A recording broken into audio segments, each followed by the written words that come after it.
I've always thought my life was boring, and I was okay with that. I liked boring. Boring meant predictable, safe, and usually involved coffee, fuzzy socks, and scrolling through memes at midnight. But that was before the day my neighbor disappeared. His name was Alex Harper, 30-something, mysterious, and the proud owner of an extremely judgmental cat named Mrs. Whiskers. We lived on the same floor of a perfectly average apartment building, and I did occasionally borrow sugar or Wi-Fi from him, depending on which was more urgent. Then, one Tuesday morning, I woke up to something unusual: silence. No sound of Mrs. Whiskers yelling for food, no heavy rock music from Alex's apartment. At first, I thought maybe he had finally bought noise-canceling headphones, but then I saw the note taped to his door. Gone for a while. Don't feed the cat. That was it. No date, no explanation, just that cryptic message. But Mrs. Whiskers was definitely not gone for a while. She was sitting by his door like a furry, angry sentinel, glaring at me like I had eaten her owner. I told myself not to get involved. I really did.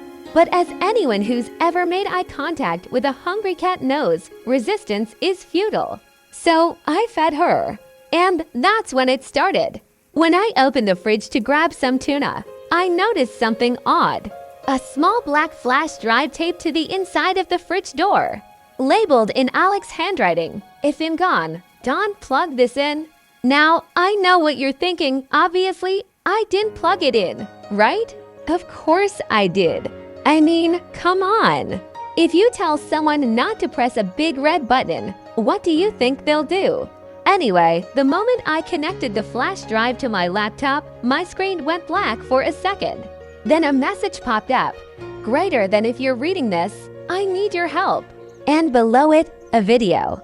Alex looked exhausted, eyes darting around like someone might burst in any second. "I might be in trouble," he said. "If I don't come back, someone in this building is who they seem. Keep an eye on apartment 4B. My heart froze. 4B. That was literally across the hall from me. And who lived there? A perfectly normal woman named Claire, friendly, polite, and the kind of person who always smells like fresh laundry. That night, I couldn't sleep. I kept imagining all the possible explanations: spy, secret agent, witness protection, serial plant collector. The next morning, I decided to casually bump into Claire in the hallway. She smiled, carrying her usual grocery bag, but I noticed something shiny sticking out of it. A keycard. It looked official. New job. I asked, pretending not to stare. "Just office stuff," she said quickly, tucking it away. Suspicious. Definitely suspicious. By day 3, I was full-on Nancy Drew. I watched her through the peephole, don't judge me, kept notes on her comings and goings, and even followed her to the nearby coffee shop, where she met with a guy in a black suit who looked like had been born allergic to smiling. At this point, I decided it was time to call for backup my best friend, Mia. Mia is the type of person who believes every conspiracy theory on the internet, from alien baristas to lizard politicians. So naturally, she was thrilled.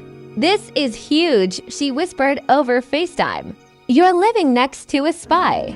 Or maybe an undercover hacker. Or, oh my God, what if Alex is in witness protection and she found him? Or maybe," I sighed, "he just went on vacation." But deep down, I didn't believe that. A week later, a strange envelope appeared under my door. No name, no return address, just my apartment number written in blue ink. Inside was a single adhesive stick identical to the one I'd found before. This time, the file was called "Watch Closely." I hesitated for exactly 2 seconds before opening it. The screen flickered again, and I saw footage from a security camera. It showed the hallway outside my apartment. The timestamp: the night Alex disappeared.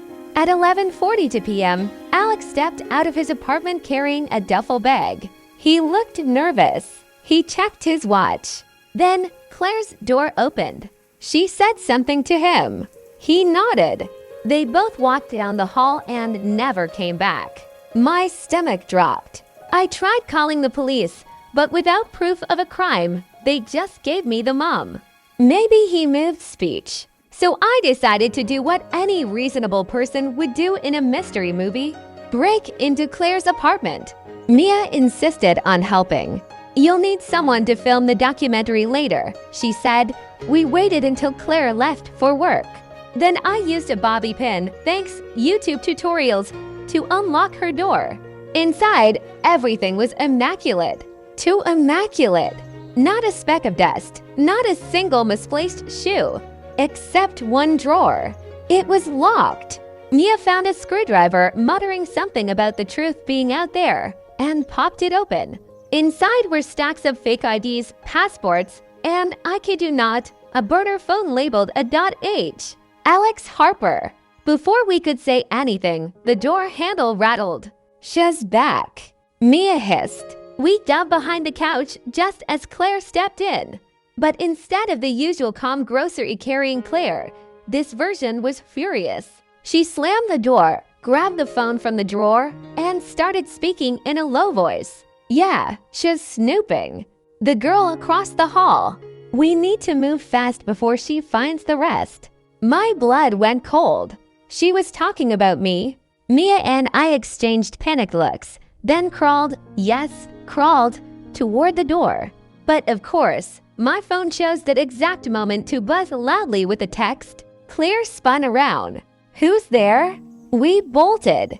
I've never run so fast in my life. We didn't stop until we reached the parking lot, both gasping and laughing like maniacs. After that, I packed a bag and stayed at Mia's place. I didn't sleep for 2 nights. But on the 3rd morning, something unexpected happened. A message appeared in my email inbox. No address, no name.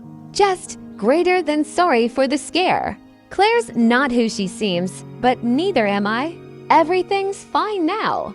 Thank you for watching my cat. Attached was a picture. Alex smiling, somewhere that looked tropical, Mrs. Whiskers was in the background, wearing sunglasses. I just stared at it, half laughing, half furious. Mia said, so he faked his own disappearance. Apparently, I muttered, and left me with an international spy and a hungry cat. The police later confirmed that Claire was part of an undercover investigation into corporate espionage. Alex had been a whistleblower, now under protection.